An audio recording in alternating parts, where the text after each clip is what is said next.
Ciao, ciao. Hello. Hello. Yes, Hi. everyone say hi. Hello. Welcome to the Extinction Rebellion New York first ever podcast.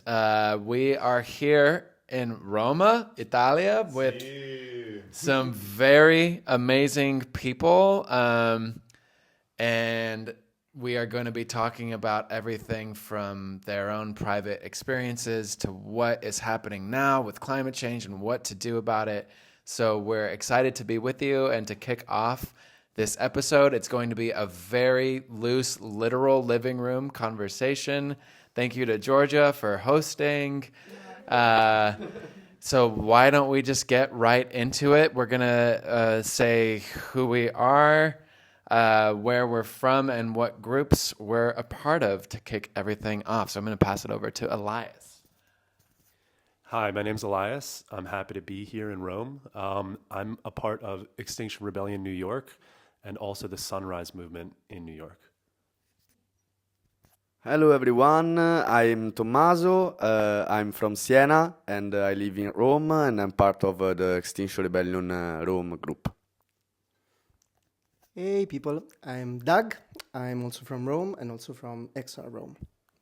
Perfecto. I'm Nate from Extinction Rebellion New York.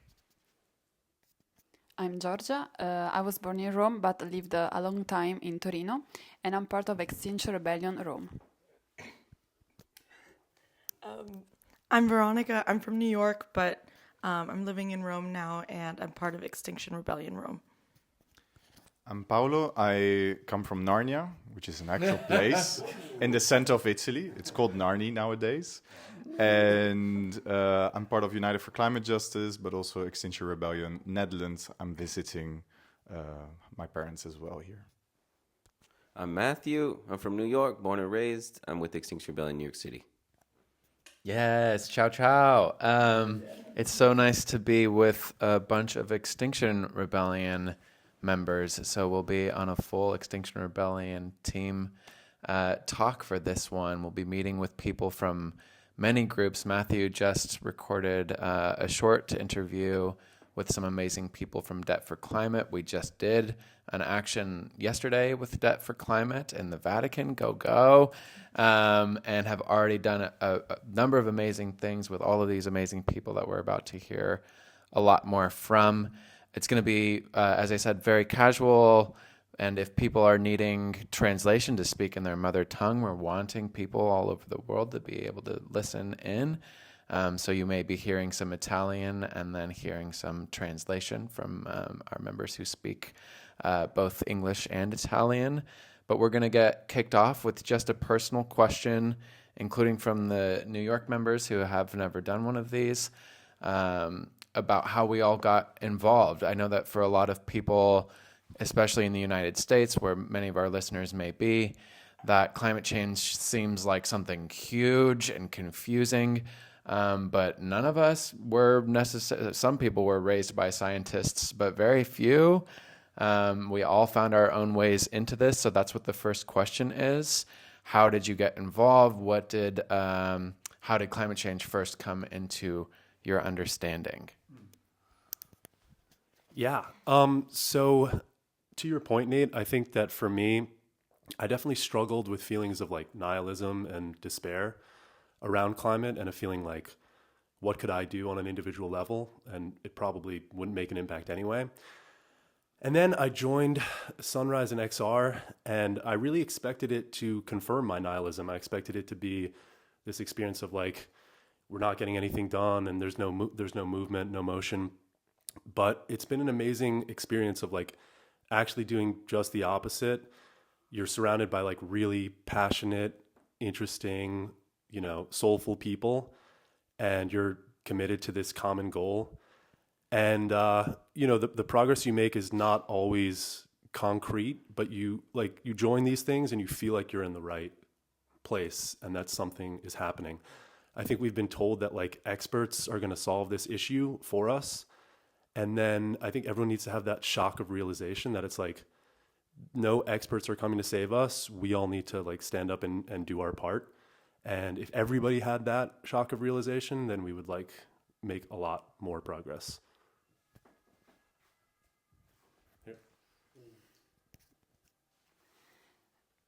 So for me, I started to do some voluntary works, or like I started to know some movement, but I didn't find quite the one who was for me. I think I found it when I started, knowing more Extinction Rebellion. I know it in Torino, where a lot of my friends were part of it, and they kind of pulled me into an action, which was really fun because there were two people who hang up from a ponte, a bridge, and it was really relaxing. Like, I didn't thought that it would be like this. I thought there would be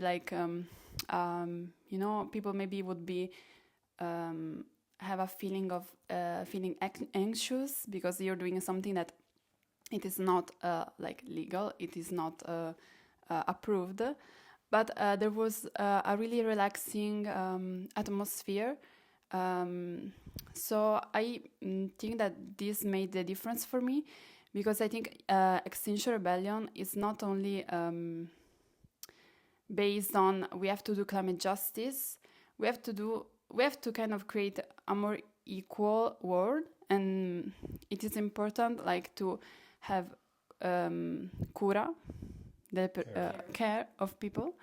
So I think all the cultura rigenerative, which is regenerative culture, is really important, because it is in sustainability, not only of the planet but also the people and the way of living. So we kind of have to make a web of people who care for each other and care for the earth, and together we can kind of create, but not only create, just more maybe implement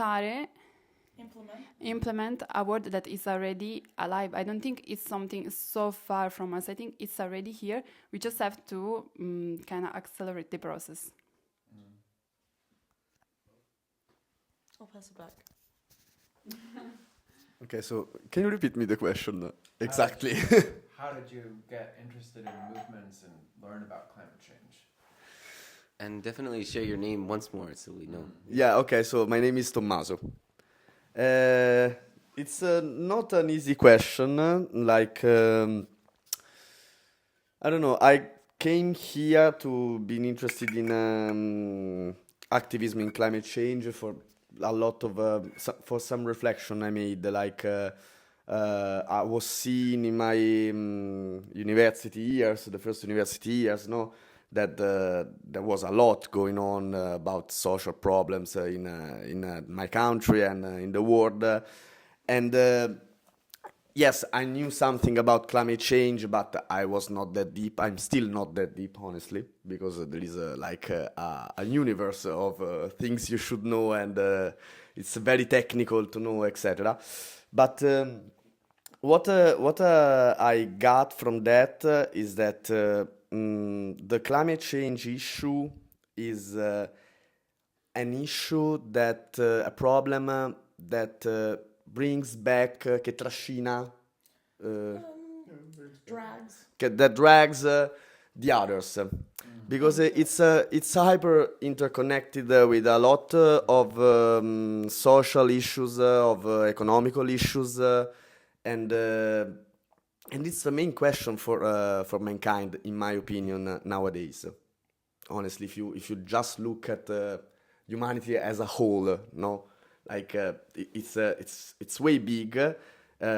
Also, these days are proving that it's very connected, because, for example, I think about Venezuela and what that has been done. And so, nothing. I started becoming more interested. I started saying, okay, but I'm here. I don't want, in the future to be my sons or my nipoti di nonno? Grandchildren and my grandchildren to say, but what you did at that time? And I said, okay, let's see around what there is, how I can do something. The only thing I did was something in the university, but small things. And I saw Extinction Rebellion, and I joined them. And the very good thing that is not very usual in a lot of movement is that, okay, you are protesting, you're doing actions, you're doing something to protest and to enlighten a problem. But in the meanwhile, what you are building. And in my opinion, Extinction Rebellion responds also to this. Tries and creates an environment that is the colonne, the fundaments. Columns. Sì, or okay. Structure. The foundations of the society that we would like to see in the future. And that I found enthusiastic, amazing. I talked a lot, sorry. No. So for me, I think so. I got close to civil disobedience in general, passing by scientist rebellion movement, and it was a moment in my life in which I just so I have a scientific background. I'm a chemist, so not in climate, but that made me actually a bit aware of what was happening in climate collapse wise. And it happened in a moment in which I was also struggling to kind of see my own path in life. And I recently moved back to Italy from a period abroad. And so I was struggling with a lot of thoughts about future, like either my own personal future and the world's future. And I was struggling to see what was my part in it, like what I could do. And also I was feeling really disconnected with, let's say, democracy or politics, like being the part of the democratic system, or like what my voice meant, like could do. And completely by chance, I was in a presentation from 2 scientist rebellion people. They were like presenting the movement and saying like, what is the also political project? And I remember they were talking about being in prison for a little bit, but they were very like, you wouldn't feel the sacrifice, you would feel the determination, the fire, the wanting to be there, and being like retelling the thing as a communal thing that happened to them, and something they were both proud and that they had fond memories about. And this really like kind of struck me a little bit. So and they organized an action. I went there, and it was the first time that I really felt like I was using my voice and I wasn't afraid of it, which is something that in my life has always been a problem. Like, so, and I think this is also like still is what brings me to civil disobedience. Like, I'm speaking not just for myself, but I'm using my voice, and it gives me some positive emotion towards looking at my future and our shared future. Yeah. It's so nice to hear everyone's stories and how thoughtful and caring everyone is. It's definitely something that speaks for this kind of movement, and I think Extinction Rebellion in particular. Kind of similarly, I was raised in Northern California, which is like one of maybe the epicenters of like bleeding heart liberalism in the United States. However much it's just a show, it's at least what the area of the San Francisco Bay Area is known for. And then when I got to middle and high school, I did not feel good in the culture anymore. The schools became kind of mandatory and boring, and instead of there being like colorful pictures on the wall in younger years of school, it just felt like it didn't care about me and I didn't care about it. So I started wearing a lot of black and listening to emo music. And I know a lot of people feel that way even more and more these days, like teenagers just more and more like, fuck all of this. So that was definitely the place that I was in until like college, university. When I was thinking about, what am I doing in this world? I actually am starting to fall in love with people and things and learning again, and where can I find my way. The culture I was raised in was also suburban, so very career driven, like get money, get a house. That's all that matters. It doesn't matter what you're doing. It just matters that you make the money and you have a family, and that's the design of the American dream. And I didn't care about that either, like I was just saying. So I was asking similarly questions about where can I help? How can I the only thing that I did, I was ditching high school like all of the time, but I would go to theater class still. And so I had always loved theater and acting, but I knew that wasn't like, that felt like I was being pigeonholed, or put in a corner of like one very specific practice, and that I wanted to have more potential impact, more ability to help than theater seemed to be able to do. Although I've now incorporated the arts in everything I do. I'm a theater producer and activist, and very, very much, I just think it's the same thing. We call it staging a protest. So I'm very grateful to have the like ability to speak and write. It's very useful in both activism and the arts. But I was already thinking about where can I help, what can I do? And then a number of years after university is when Greta and Extinction Rebellion and the Sunrise Movement first came onto the map. And it was just like, well, there you go. Like you were saying, this is it. I thought I'd volunteered in other countries and like tried homeless service work and knew that like money might be a part of it. But once I came across climate change, I was like, the world is falling apart. If this is as bad as I think it is, as everybody is saying it is, I will be spending the rest of my life doing this. So before I even joined anything, I educated myself a little bit more based on being inspired to look at it from all of the movements. And as soon as I read some books, The Sixth Extinction by Elizabeth Kolbert was the first book that I read about it. Very, very good book if you feel like you need an introduction to the topic. And it introduced me to just how bad this is. And I was hooked ever since. I joined Extinction Rebellion and Sunrise like a month later. And I've been here ever since. Okay, my turn.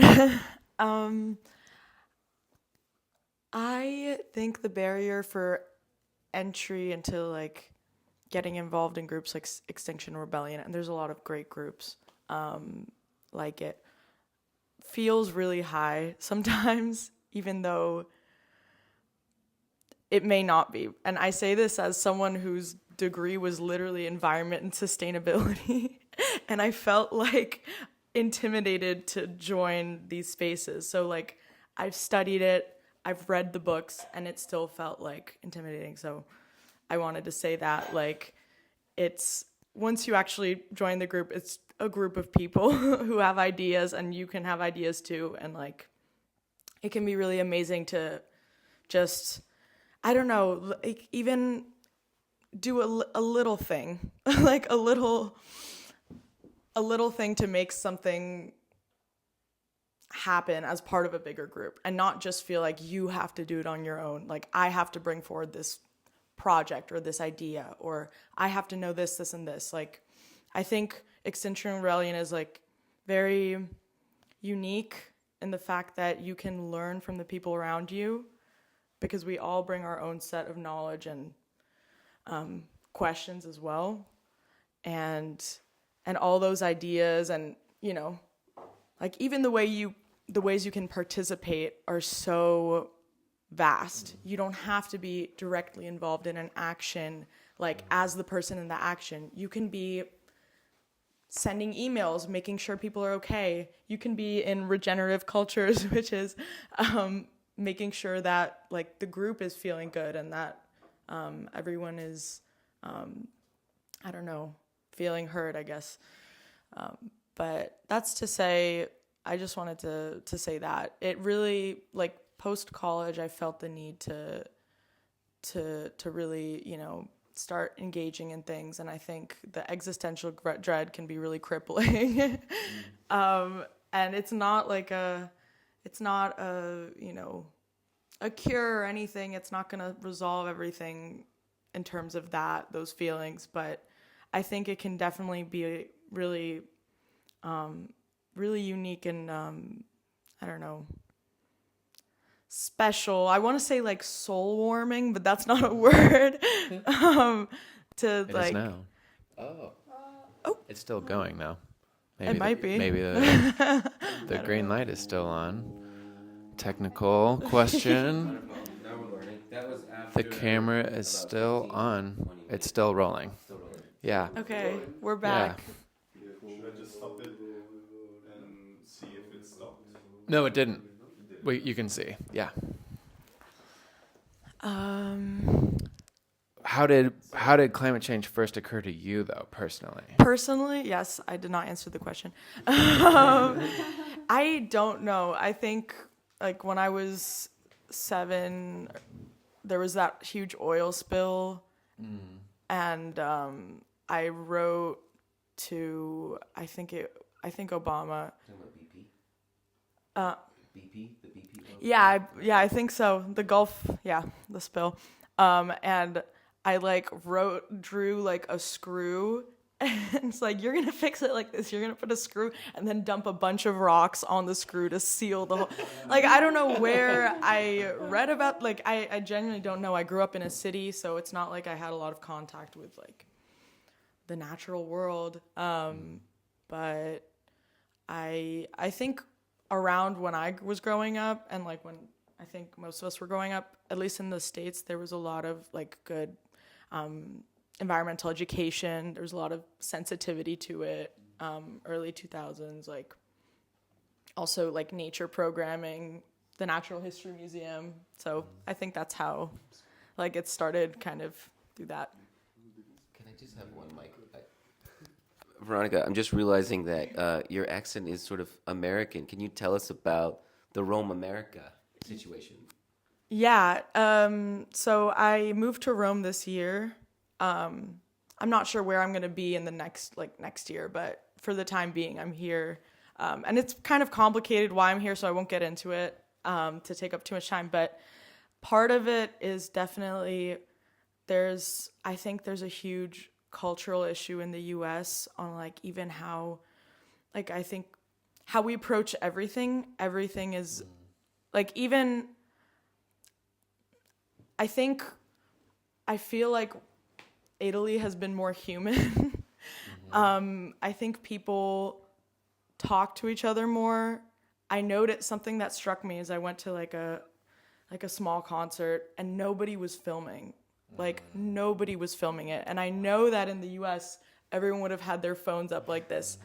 And I think that just said a lot about, like, I don't know, even people are more respectful of each other in general. I think that's, like, a product of, like, really rampant individualism. And I think it has a lot to do with also, like, the role that, like, media, specifically, like, tech plays in the world. Like, I don't know if you're familiar with like McLuhan. The medium is the message. I don't know. I'm getting off topic, but yeah. Thank you. I'm Paolo. I'm Dutch Italian. I grew up in Italy, and I grew up in the heart of Italy, which is green. It's hills, and every year we harvest olives to make our own olive oil. And we have, I see some excitement here. And yeah, we noticed that I've experienced 4 seasons when I was a kid, and seasons disappearing. Here in Europe, we have 4 seasons, and now there's less and less continuity to the seasons. Winter starts later and later. There's less snow.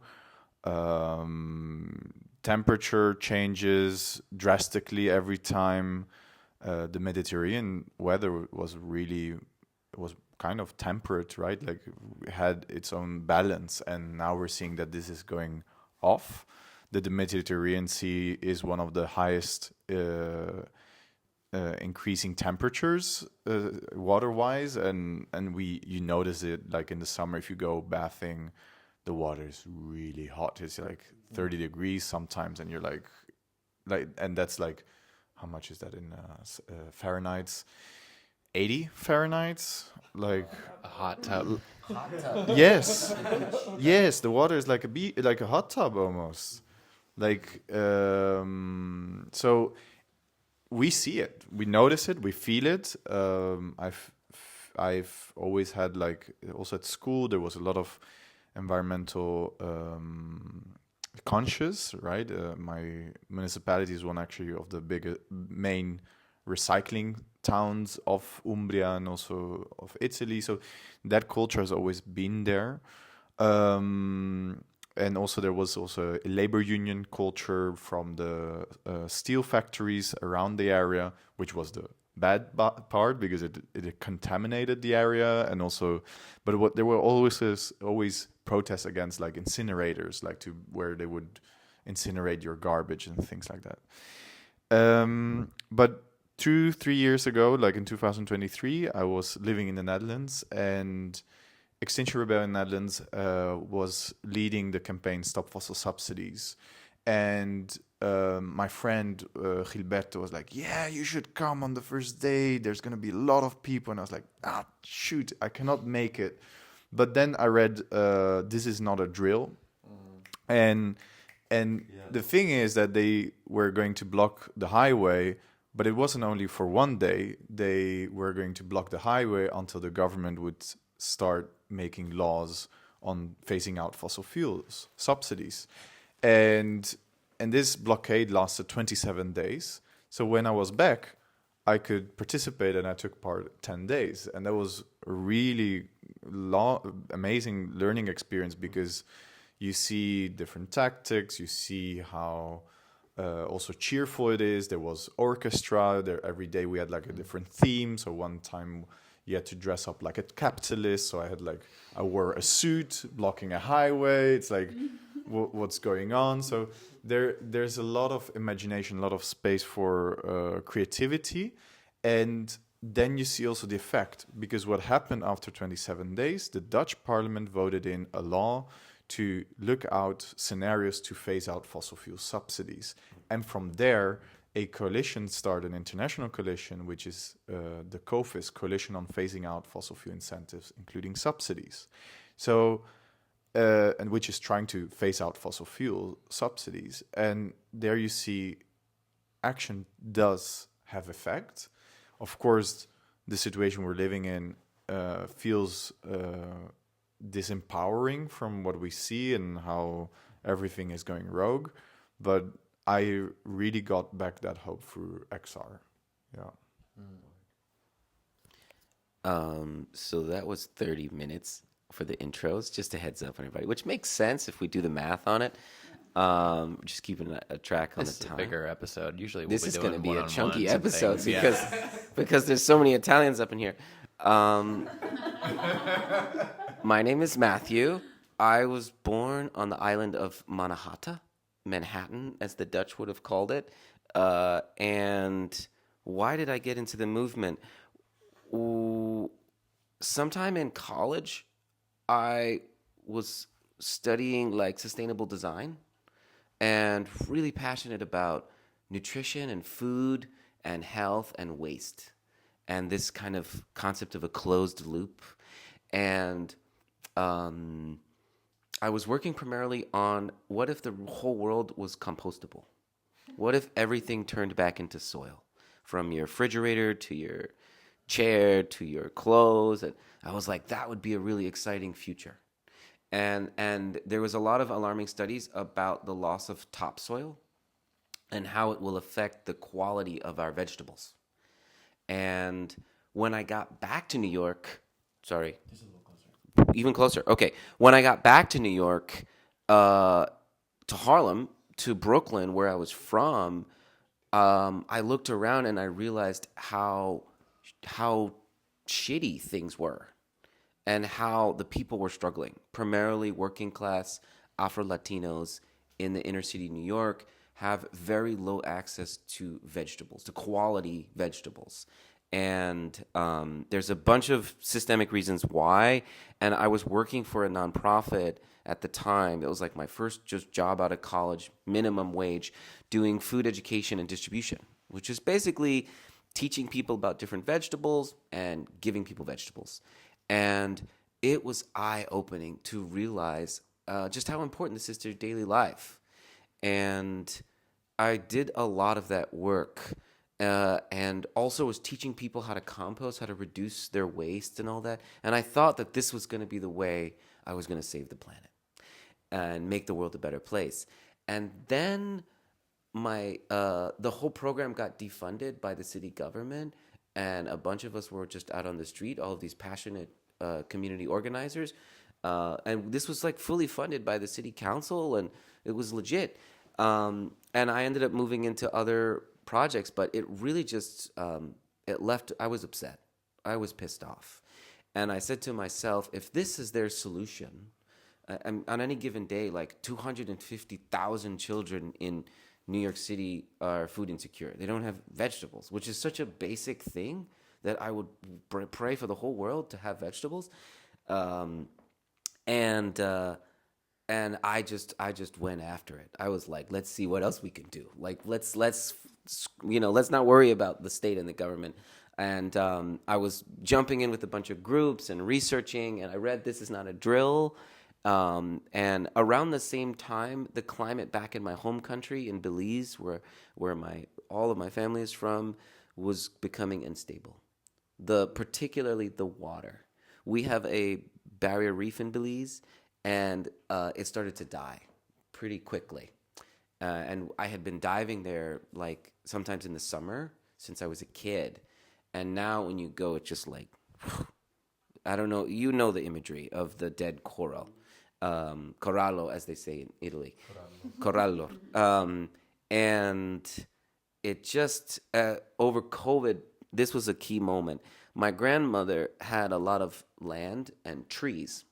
And I was taking care of her back home in Belize during COVID. And she kind of showed me all this acreage and said, okay, it's time for you to plant your trees. And this is basically like the Central American version of a retirement. Because you plant trees so that when you get old, you have free fruit. And so most people have some trees around. And I came to realize that because of the time for maturation, if I were to plant the trees now, by the time they mature, the climate would not be able to support them very well. And there's a lot of stories about blight in the country, where people would have a lot of trees, like an orchard, and then it would die because of a drought or some kind of insect that's getting really successful because of the heat, or there'd be way too much rain, and then the trees would kind of get like rotten. And it was just this aha moment where I was like, okay, like, not going to be able to hand out enough vegetables to help all of the people of the world. Not going to be able to plant enough trees to feed everybody. And I said, oh yeah, I'm born on the island of Manahata, like one of the biggest, most exciting cities in the world, and it's a world stage. And I signed up with XRNYC, and they had me doing like talks just to tell people about this new possibility where average ordinary people can get up there and speak the truth and do something about it. And well, the rest is history. Now I'm like full-time in it, organizing all the time, and getting a chance to meet with you all here across the world. I've never been to Europe. I've never been to Rome. I'm totally just a stranger in a strange land, but it's just been remarkably incredible thus far, jumping in with you all. And so thank you so much. Thank you to Georgia for welcoming us to her living room. Incredible. I'll pass it back to Nate. Yeah, it has been so welcoming, and like, talk about bonds. None of us knew each other, or some of you knew each other, and some of us came from New York, but just the fact that we're all acting out of care and are a member of this community, like so many of those shares talked about, that there's so much community and power in this work, and it is okay that we're already about halfway through the time that we want these.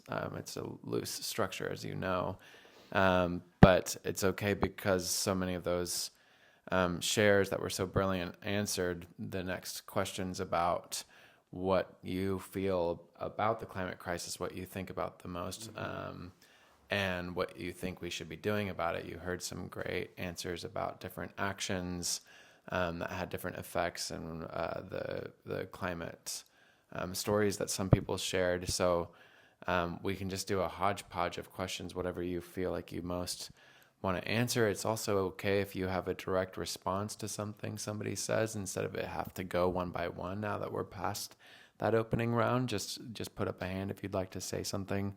But we'll do a kind of choose your own adventure with the question like one question can be, if you didn't get to speak to the kind of climate things that you think about the most.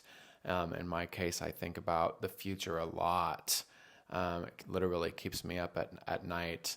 But you can share what you either think or feel about the climate the most. Another question that some of you already got to or some of you didn't are things that you can do, actions you've been a part of. And to specify that question, move us on to the realm of more particular activism type questions, maybe sharing a story of one of your favorite protests, whether you were a part of it yourself or you just saw it. So there's 3 questions right there, whatever you feel like you most want to answer. And if you would like to directly respond to something that somebody says, feel free to do that. There's a lot there. Well, I guess I'll answer that in a roundabout way. I think that one of the tricky things about being in the climate movement is the notion of optimism. And one of the authors that I read the most and admire the most is Andreas Malm, who talks about how optimism has actually paradoxically sort of hurt the movement or climate in a certain way, which is that if you feel really optimistic about something being taken care of, you might feel like you don't need to get involved. Like, smart, interesting people, intelligent people are taking care of this. So like, I don't need to participate. So it's really interesting to participate in a movement where you're not necessarily fueled by this like abstract optimism of like things are going to be okay, but it's much more of like this realistic, like, what can I do? How can I participate in a more concrete way to make certain things happen? So some things that we've done in Extinction Rebellion are like, we did a great protest, I think, against this place Publicis, which was like a sort of like an advertising PR firm that like carries water for some of the worst climate villains, like ExxonMobil and various other places. And I think that like naming that place is so important to see how it's not just the worst climate villains, it's a whole system that is all integrated. And like people at the very firm that we protested like had no idea, because it's so large that they didn't even know that like some teams are working, on doing PR for pipelines and stuff. So that was a good. Can you say what PR for these companies means? Like literally just what that is? I mean, you could probably speak to it better than I could, Nate, but like, like doing sort of like greenwashing campaigns, I don't know. Like saying that an oil company is going green and doing what it can to be renewable, like it's okay to be taking flights because you're doing carbon offsets. Right, carbon offsets, yeah. Yeah, they're lies. It's otherwise known as lying. Yeah, so I just think that like getting involved and like putting a concrete version of your activism is so important, rather than just having this like diffuse optimistic sense of like things are going to work themselves out. It's like people really need to show up and participate. Yeah, cheers. And you participated in that protest yourself? Yes, I like locked myself to a door outside with what was it? With like metal, I forget what it was. Chains? Yeah, we used like a cable. We used like a cable, and then the police came and like cut it off, and Straight to jail. yeah, took us to jail, but it was all good in the end. Yeah. Nice. Yeah. Yeah, I mean, I just want to kick back to this, like the idea of this system. Also something you said before, and talking about like about the, let's say, American dream. We don't call it that way here in Italy, but I think like we feel it in the same way, like the idea of having a certain path in life that is what you should do, and it revolves a lot about money, about also a sense of respectability and like being socially acceptable, and the growing feeling that I had, what if this is not what I want? Like, you know? And in my head, it also went a lot with the overall system that supports that, like the lies that you've been fed, but also the values that you've been given, right? And it's all a big thing that just like stuck you in this little box where you just have to comply, and you have to comply with a system that doesn't make you, at least that didn't make me feel good. It wasn't what I wanted, and it was toxic for everybody and for the earth. And so the idea of like, I still don't know exactly what I want. I still not necessarily know what is good for me, but How old are you? I'm 33. So, and I'm still figuring a lot of stuff out, honestly. But I know that I would rather like sit and say this is not good and this is not what I want, and I disagree with all of these things that have been said, rather than keep going in the flow and, you know, like it's just all in a line going down a cliff. So, and yeah, so that really comes from this for me. Yeah, I appreciate so much of what you both just said. I also want to appreciate everybody speaking English, because I know that that's an exercise for the brain. Can you remind me of the question? It's a multi find your own. A favorite protest. You already did talk a little bit about the climate things that you're aware of. But another question was what we can do about it in general. Yeah, I guess more to the last question. I think it has a lot to do with values, and like being in a highly individual society means that it feels like you can't depend on anyone else, and it also means like no one else should depend on you. There's like studies that collectivist cultures, which I'll explain, is just like cultures that value more being in like groups and, you know, like the well-being of society overall over like individual well-being, like have more sensibility to climate change, sustainability, but also other social issues, which are all connected. Like I think that also is why maybe some momentum has been lost in some climate spaces and movements. It's, I think, really important to remember who gets impacted by climate change the most.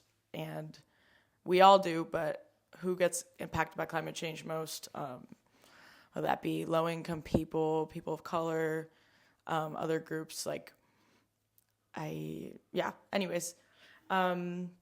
So something I appreciated here being in Italy is that people feel more responsible for the well-being of society, I think. I do think it's still an individual culture, but like for me, it's quite a contrast still. People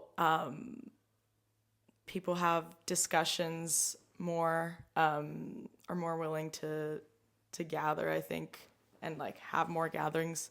So I think anything that gets in the way of people having discussions, and I don't mean like short form content, like a line, like a tweet, like if I tweet this back the right thing, it'll like I think there's a huge issue in being so far in like the rabbit hole and like so far into like a certain corner of the algorithm that like genuinely being outside, talking to people, like I think anything that gets in the way of being together and like being together with everyone, like,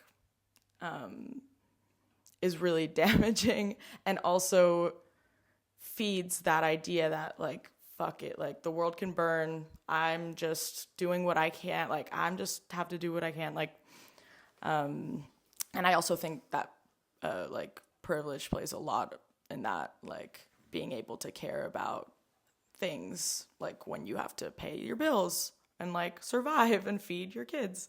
So I say that with a huge grain of salt. Yeah.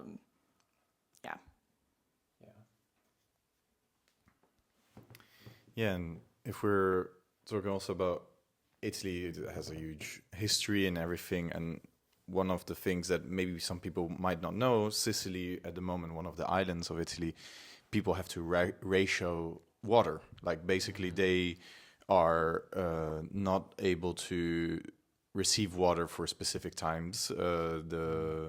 They have to get a bus coming in with water to fill up their tanks. And that's been decades of malorganization, but also, and that's, the Romans have always been very much idolized, but Sicily was completely full of forests and rivers.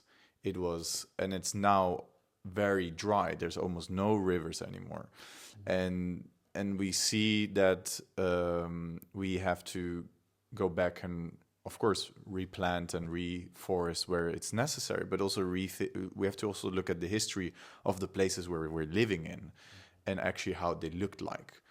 If somebody goes to Scotland, for example, everybody thinks, oh, those hills are so pretty and green and all those sheep wandering around. That was all forests, which we cut down 200, 300 years ago. So being also aware of ecology means also looking at where you're living in and also in a historical perspective. And with regards to actions and tactics, I learned a lot from our comrade. There's so many different types of tactics, but one of the action that really stood out for me from the Netherlands, for example, is there's the canals and the big ferries that come with 3,000 Americans to do their holidays in Amsterdam. Just a group of 20 people were able to block the entrance of such a huge ferry just by locking themselves on the bridge that should go open for the entrance of such a ferry. Is it called a ferry or is it like a boat? No, a ferry, right? Yeah. So after that, Disney ferry is not coming to Amsterdam anymore because of that, because of that disruption. So those are kind of like, even a small group of people is able to stop these huge things. And I really recommend also looking at how kayak actions with going and blocking ports, you create this collective feeling. You're each one on its own kayak, but then you create this collective power that is able to stop a huge ship which is transporting coal, which is the most polluting fuel version that we have now still. So there's a lot to learn, and I really recommend looking at the various branches around the world of. Do you mind? I'm going to ask you a question. Yes. About that action before. I know Matthew's going to probably share some thoughts as well, but just to play, because I know what people think about protests like that. Like, what about the argument that you're just bothering regular people? Like, so many, especially climate protests, are like, you're just losing public opinion. You bothered a bunch of people who are just there to enjoy their vacation. What does that do? Can you respond to that? So, for example, if we're talking about ferries, of course, the people are paying for their trip, the round trip through Europe, the various ports. But, for example, Amsterdam has its goal to be zero emissions as a city. But then you allow this huge polluting boat to station just next to the city, which is polluting as much as more than 1,000 cars. So, or I don't know how, actually throughout a year, it's like almost 1 million cars of pollution. So in that sense, the action does receive support from the locals, but not from the dock workers maybe. in that case. It really depends. But the population approves the message because they're like, why do we allow them to park just where we're not allowed to go with cars? And wow, so in the Netherlands it actually gets support. yes, there is wider and wider support for XR in the Netherlands. At the start, it wasn't, but it really depends who you ask. But that's why the Stop Fossil Subsidy campaign was very successful there. But also, it's very important to note geography matters. Like, it's small. It was easier for the whole different branches to get together in the capital and to do the action and do the blockades. But then you can reproduce some of those aspects elsewhere. And I think that is always very important. We cannot recreate the same thing. Every place has a different context. Yeah, in our context, I think people just understand climate so little that they're not thinking about the cruise is destroying the planet. They're thinking about you're bothering their pleasure. Just one small detail, the Netherlands, like almost half of the Netherlands is below sea level. So people feel that if the sea level increases, their dikes, their dams are not high enough to protect them from the water. So there is that kind of consciousness. I even dreamt once that the basement was flooding up and all the stuff was coming up. Wow. Because of this anxiety of the dams breaking. Yeah. Oh, yeah. I just want to pass the mic to folks here to tell us more about what is it like Rome on the ground? How is Rome on the ground feeling about the climate crisis maybe at this time? Please speak for your entire city of 2 million people in 5 minutes. No, It took me a long time to prepare something to say on the questions before, and now you ask me these things that takes me 10 minutes of thinking.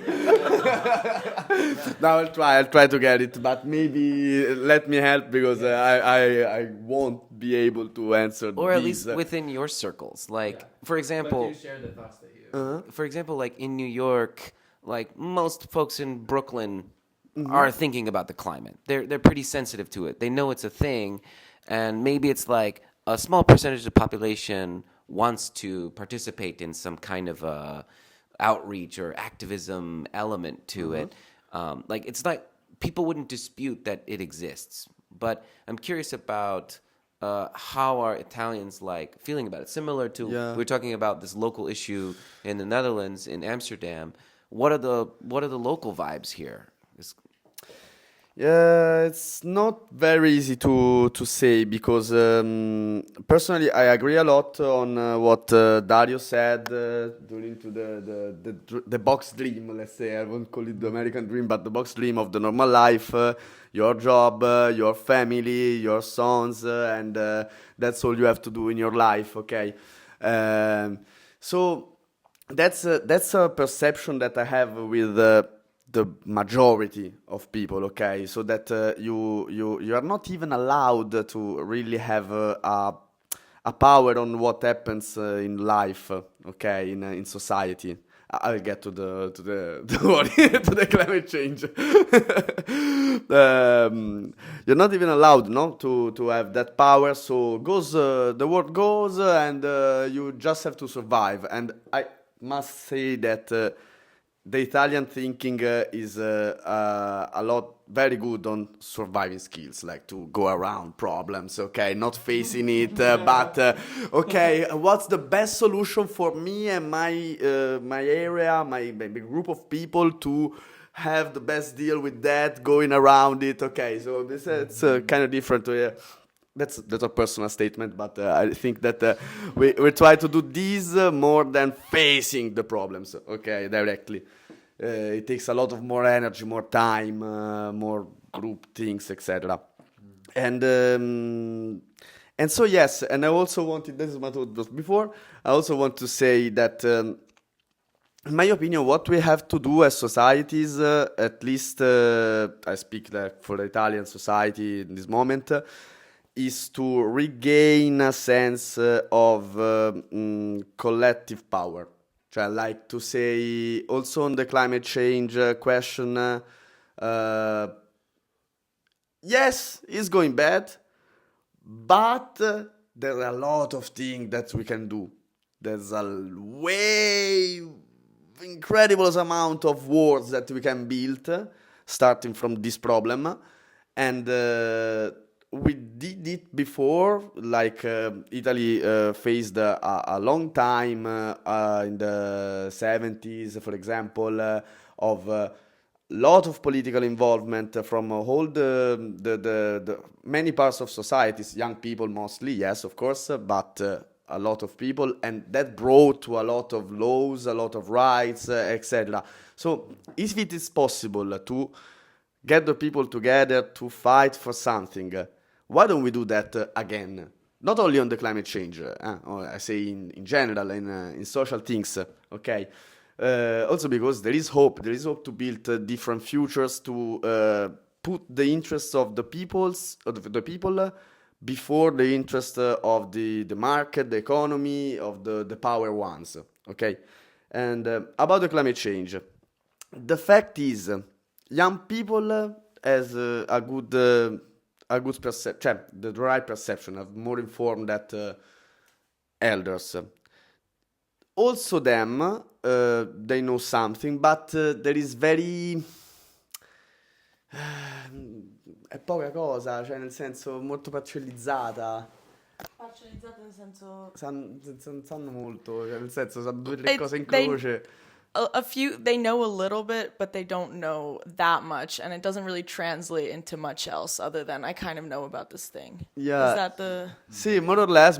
Then also there was a lot of propaganda about individual actions that, as we know, are not the solution to the problem. Like, yes, they are a good thing to do, of course, but there is a lot of there.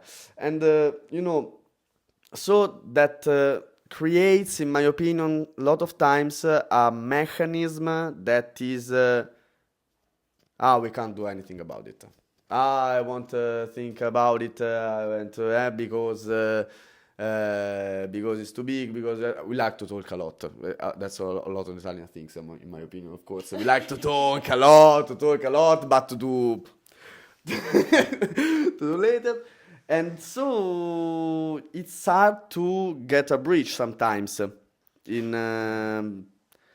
don't know. I felt in Rome I feel this differently. Rispetto, non viene rispetto a? With respect to? Yeah. Okay. With respect to when I was living in Turin, for example. In Turin is a city that is way polluted, where you see the smog every day. I was one of the things that brought me here was when I was living there was the sun, but there was this layer of smog behind. And I said, "What the fuck? This is not good. What the fuck is happening?" So yeah, in this. Is that because it's against the Alps that it catches all the smoke? Also, yes. The thing is also that it's not only the manufacturing, and not only that. There's also geographical things about Turin and Pianura Padana, because that creates a valley that it's hard for the smoke to go out. But there is also the area of Italy where there is the most industrialized. So there is a lot of, it's generated by factories and cars, of course, And stay tuned, listeners, because we are headed to Torino in only a few days' time. So we're going to hear more about on the ground there, which is great. Exactly. Thanks to you. You're welcome. and so that it depends on the city, okay?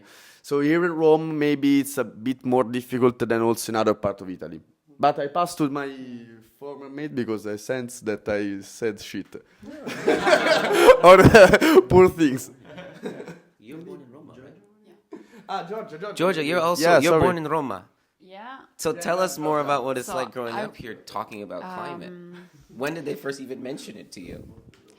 I wanted to say something else before, sorry. Okay, I wanted to say that I agree with some statement of Tom. I think we as Italian, in all Italy, I think we talk a lot about politics, about salaries, like we talk about politics, but it remains just talk. Like we don't put things in action.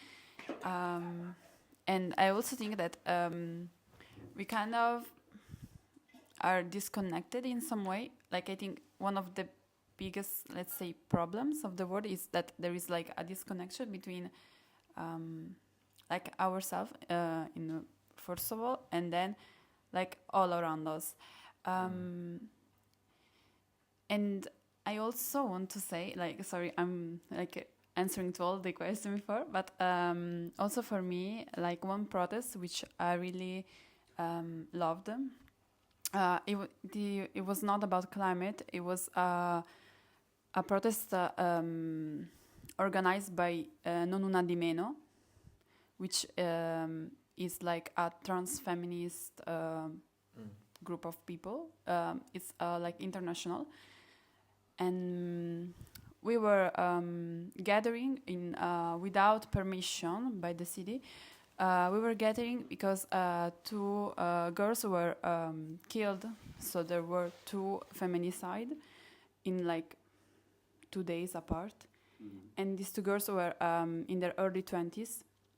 And for me, it was useful to go to that protest because I think all the people there were really united by hurt. We were deeply hurt about what happened. So we kind of had like to comfort each other for the situation. And also I want to say that talking with people, I think it's just for critical thinking, just an idea that I put out there, but I don't know, that sometimes protests, it's like the government let you take, spaces and places, but just so you can burst out your anger and just so you can calm down, you can calm down and return to your everyday life and nothing changes. So I think it's interesting because I really love to go to protests, like it always gives me a good sensation after it, like it's something that really nurtures me. But I think it's interesting, this point of view that this person told me some months ago about how it is just maybe another way of not controlling, but just keeping the things on the low. No, go to protest, go, but nothing changes. Like we're not going to do much about it. And so I just wanted to put it out there. And also, growing in Rome, I don't know, because I grew in the countryside, really, really countryside. So for me, maybe it was different from another person because, of course, like outside of my home, there were hills, literal hills. I just had a lot of olives, as Paolo said. So of course, I grew up in a place in which I was connected to the animals because we had a lot of chicken, which my grandma killed to eat it, but it's okay. And okay. Yeah. Do you know how to butcher a chicken? No, I didn't want to. Like it's so sensitive to me to see animal. Like I remember sometimes I would open the fridge and would find in front of me like a chicken all spellato. I don't know. And I was like a whole chicken. No, it's not possible. So I grew up in the countryside, but I think maybe one like there is always this as I said before, disconnect. Like I think of the world. I think people here in Rome are pretty sensitive about a lot of topics. But then there is not an action, Even to return to the protesting, maybe people go to protest for Palestine, and then after the protest they go to McDonald's. Like there is this disconnect. Like something like you try to take a street, a road, like a path, but I think it's also difficult because there are a lot of things you have to consider to kind of have. Of course, you can't be perfect, but you can have some. You can have some statement, like try to boycott something. But yeah, there is always this, like, I know something, but not too much of it. Or if I know it, I kind of block out because maybe it's even too much, you know? But also it's just, even I think the culture of like, kind of accepting things. Like, I don't think McDonald's has this crazy superfood that you are like, oh my God, I have to go or else. Like, how can I live without McDonald's? Like, it's not, it's just like an idea. I don't know, people have this idea of McDonald's and they can't like give it up for some reason. Even if you know, like, you... Well, it is manufactured to be addictive. Like, so... Yeah, and so... Sorry, I just said a lot of things. I don't know. No, yeah. Thank you. I really appreciate that people have commented so much on like the supremacy of lifestyle, like the way that people live, kind of being the opposition to activism, because I know that it does like what you think the purpose of being alive is, what you choose to do with your days, the areas that you grew up in, and what's around you, that influence that all has on what we choose to do and what we think about activism is so large. I know that there's a response, but after you share, we'll get to the last question for wrapping things up. Yeah, I just wanted to like add a little thing about Rome. I was born and raised here, and one thing that I like to say is that Rome doesn't exist.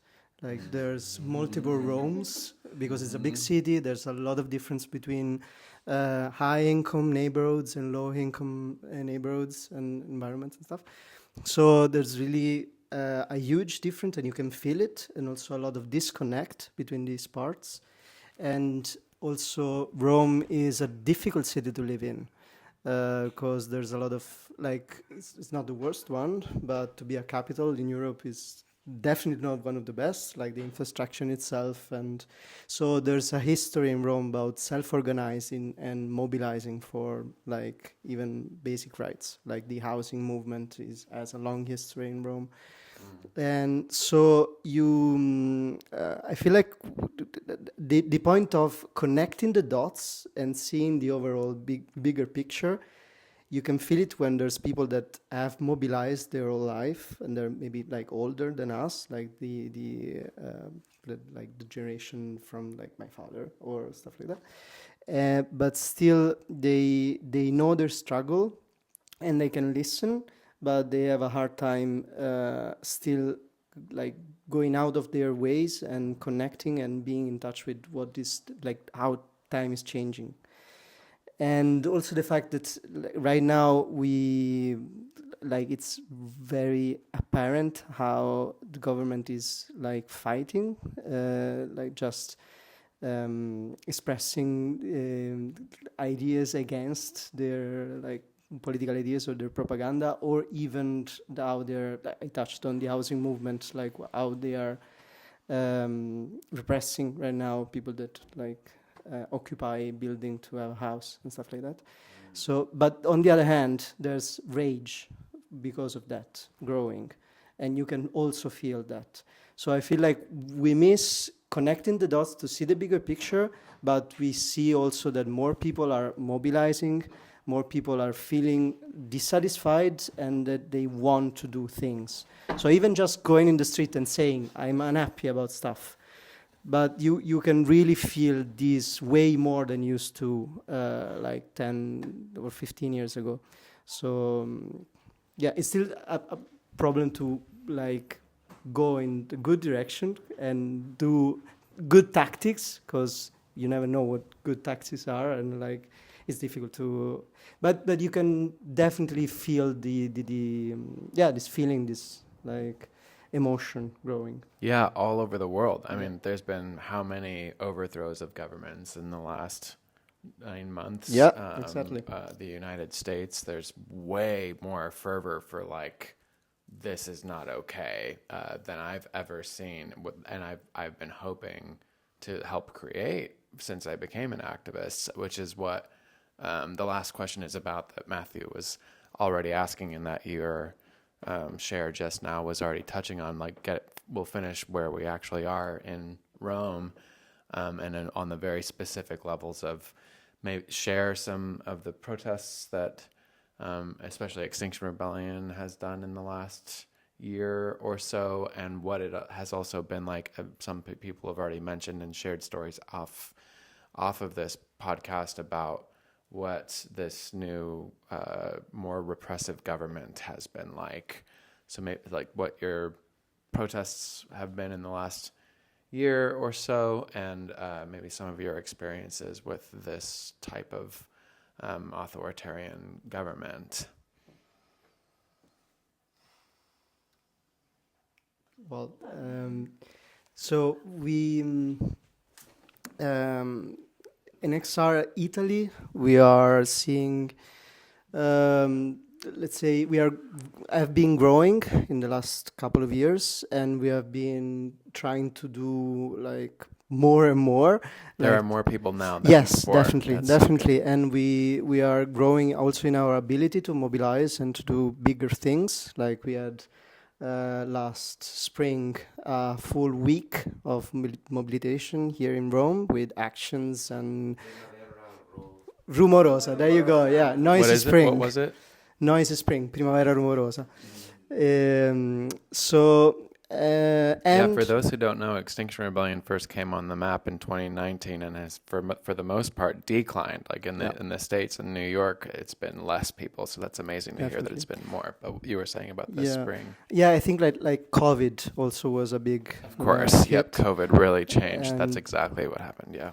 Yeah, and I think it took a little bit of time to gather momentum again after COVID, but we definitely We're getting there. Yeah, we're getting there. Yes, and we are really careful to stay on the side where we don't get too much like legal,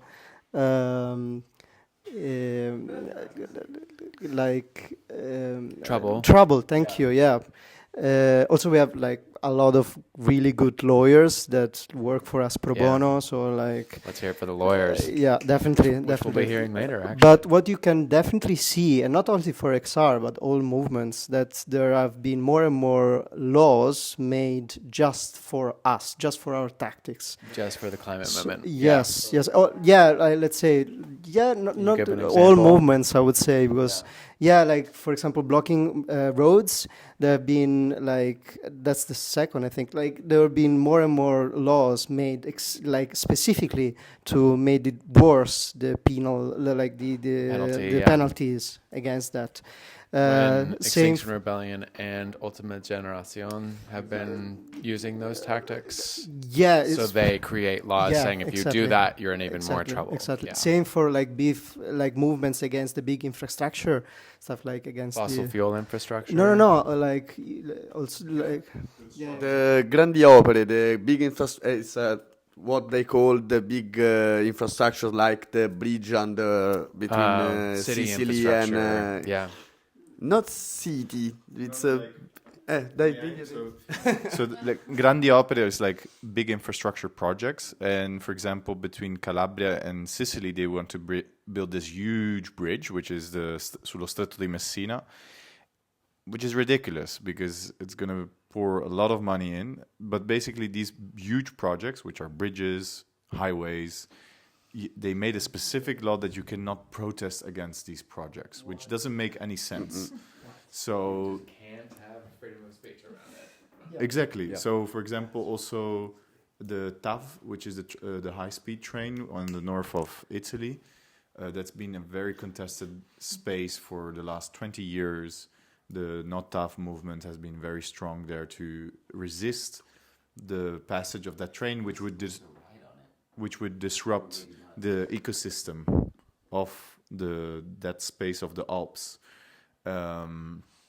So yeah, those are the different things that are happening on a judicial level, like law level, that are trying to prevent these actions from taking place. And I would like to say, since you're going to Torino, I recommend you to talk with some, of course, XR people about the Askatasuna. Askatasuna, which is like a social center, because in Italy we have like this building who are for the city, like as you told me that you in New York City, you pay a rent for meeting. Yeah, we don't. We just go to places which are kind of free, and in some places, like, you could also live there. It's like a social space, and they are Sorry. kind of like the government is trying to reduce these spaces. So Because of money? because of the people. Because it's a place for people to meet there and to organize things that they don't want you to organize. So, yeah, and I think it's really cool that you go to Torino right now, because in this social center, Scatasuna, there are a lot of activists who like organize the Notav movement, Alta Felicità, which is like a festival for the Notav movement. And also they are trying to protect a big park, which is Meisino. So I think if you go to Torino, it would be really cool to hear about those things. And they like militarized a whole block in Torino where there was a Scatasuna, so that they could take people out of it and like take the building with violence. And yeah, I think for you it would be good to know. But there were people of XR Torino, so I think they can tell you more about it. But I think it's interesting for you to know. I mean, especially since we're all seeing the same stuff. Like in the United States, we're obviously seeing a lot of the same stuff everybody around the world is dealing with. I mean, some countries have it much worse off, obviously. You and Veronica were telling me about people might have seen a very famous protest recently in Venice with the dyeing of the rivers, and you were telling me about when you tried to do something similar here. Can you talk about that? Yeah, it was like I had participated a bit. Like, I'm pretty new to XR, started in the fall. So it was my first like big action. We had done little, like, not little things, but like protests, other things. But so we were all geared up. We were ready. And we What was the plan? What were you going to do? The plan was to go, there's the ENI headquarters. ENI is Italy's largest like fossil fuel oil company, corporation. I think they're pretty big in Europe as well. Is it like National Grid or something, or more like They were state owned first, and now it's partly state owned. They do fossil fuel extraction projects in Northern Africa, and also they want to extract from the Gaza reservoir. So they're very conflicted with that area. But they're a big oil company, and they're not a utility. Well, they also they sounds like they're both. they're both. Okay. So Varo's on the way to ENI.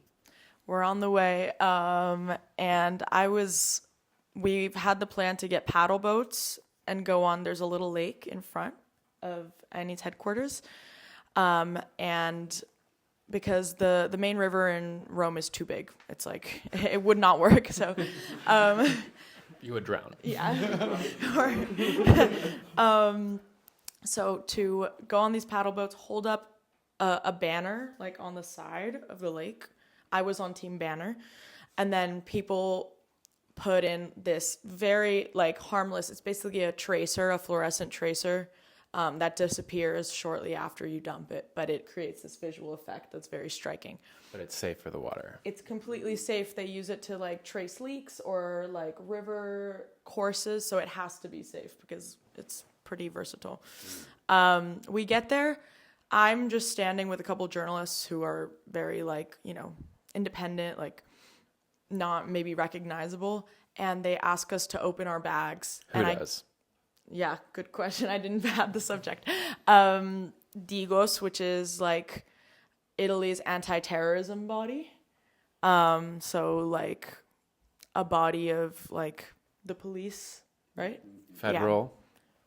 National police? Yeah, national. Yeah. National. And we didn't do anything. We were standing there. They said, open your bags, and which is Just walked up to a couple guys. we're just standing there. So we have no idea how they knew. We believe that either we had a leak or they were tracing our phones.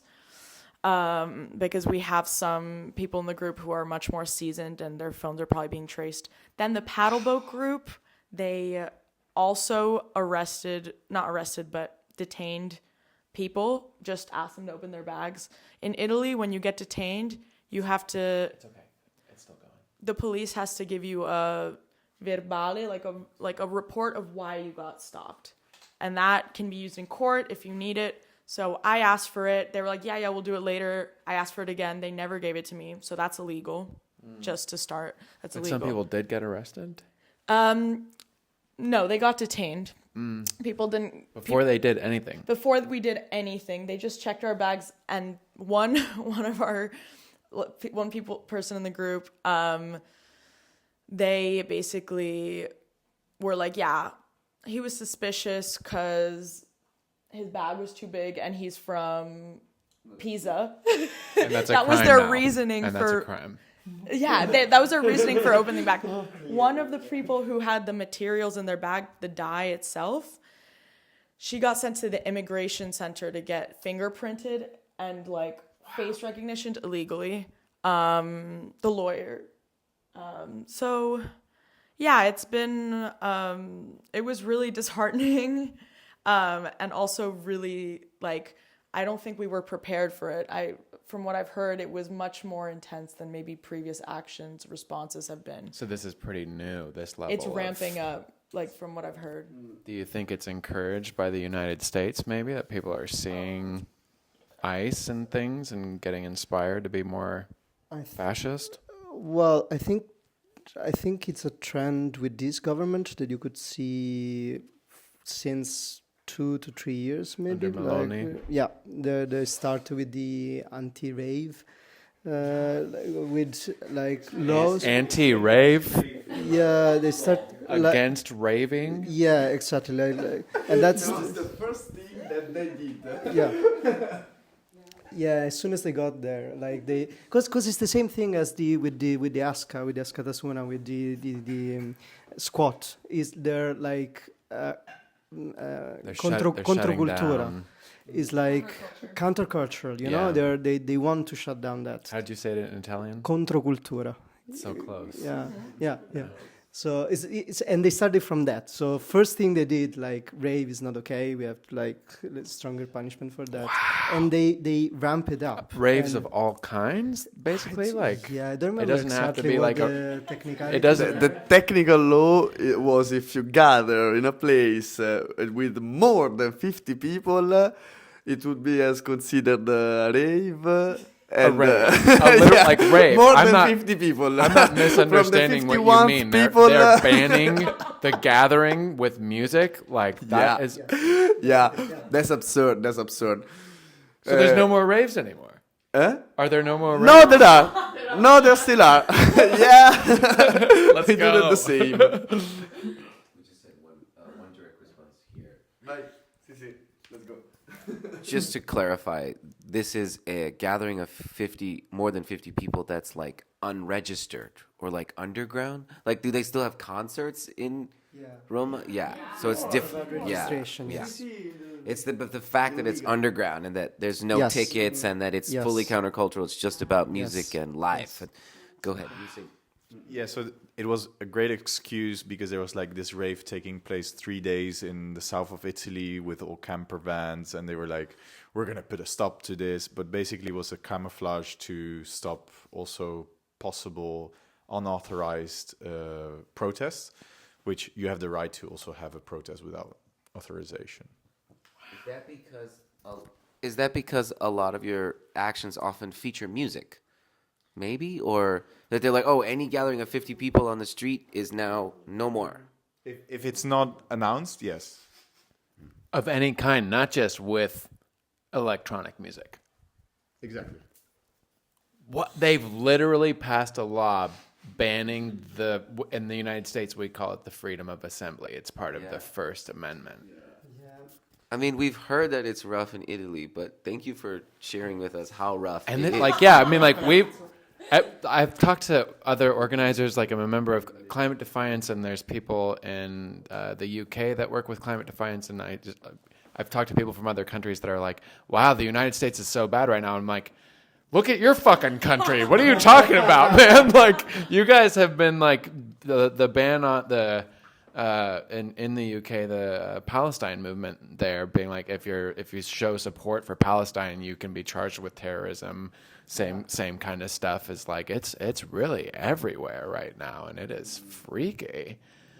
I also look at that and see like, oh, you're playing right into our hands, because just like in the London example, or particularly I've seen the demonstrations in London around the UK and Palestine where, you know, it might have been this many people before participating, but then you pass a law where it's like anybody showing support is now a criminal, and people are like, oh, hell no. And there's like thousands getting arrested now. So it does help the movement to be receiving repression. But like, maybe we'll finish here. As being a newer XR member, did that scare you? What did that feel like? Did that make you feel like, I mean, you're still sitting here with us right now. It didn't chase you off of the movement.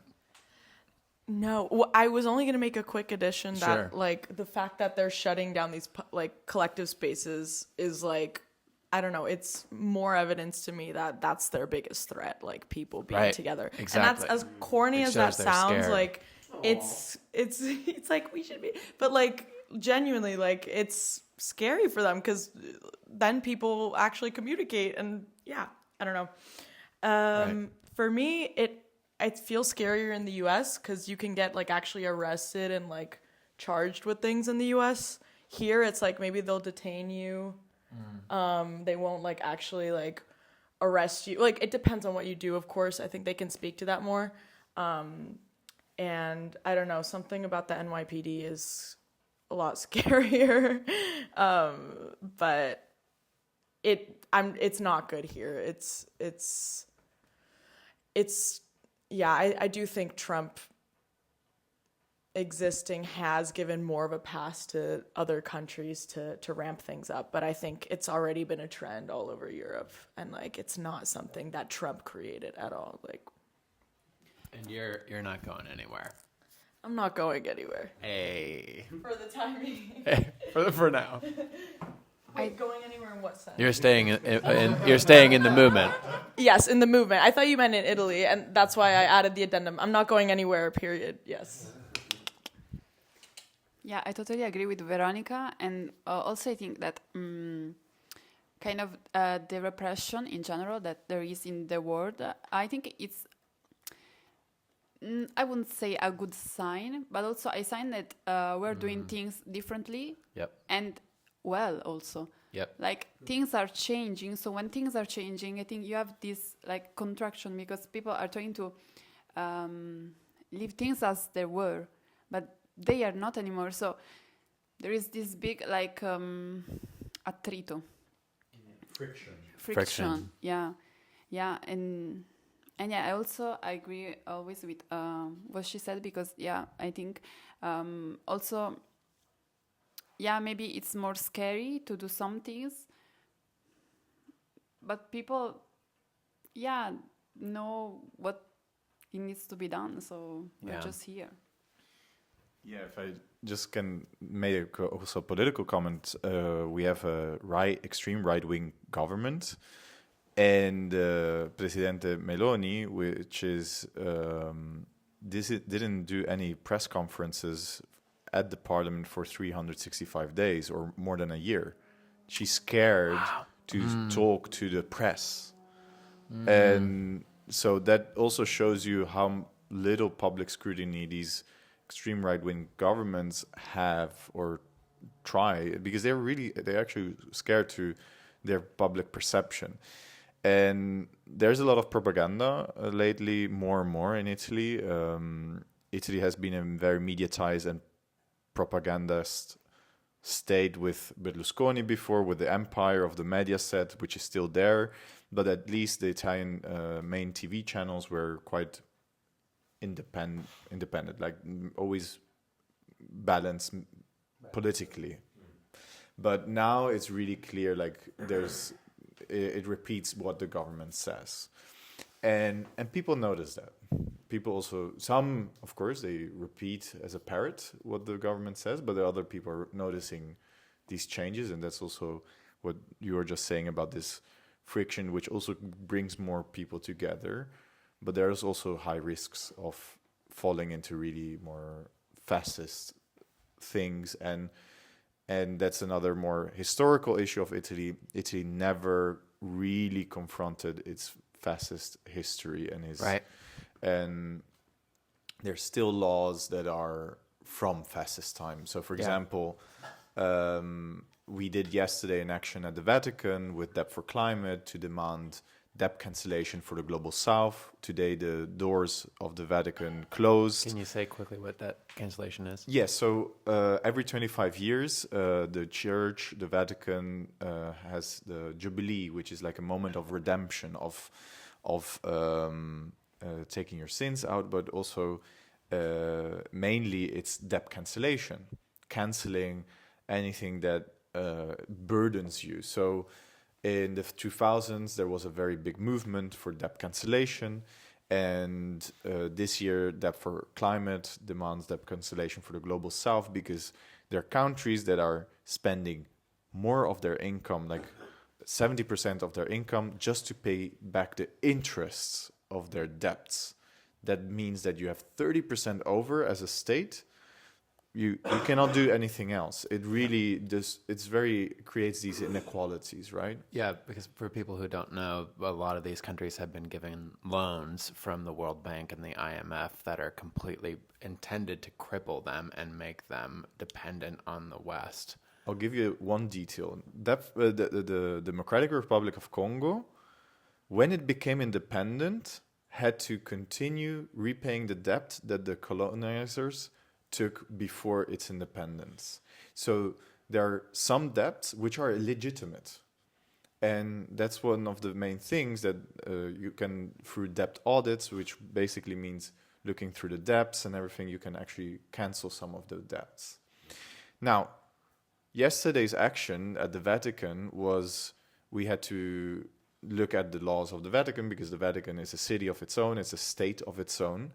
But in 1929, Mussolini made a pact with the Vatican, and was the Patti Lateranensi, which means that they are sharing responsibilities legally wise. And also votes. And the thing is that if a law is not existent in the Vatican, and somebody does something that is against the law there or not, the laws of Italy will apply. So there was also recently a law passed against the Belle Arti, right? Come si chiama la legge?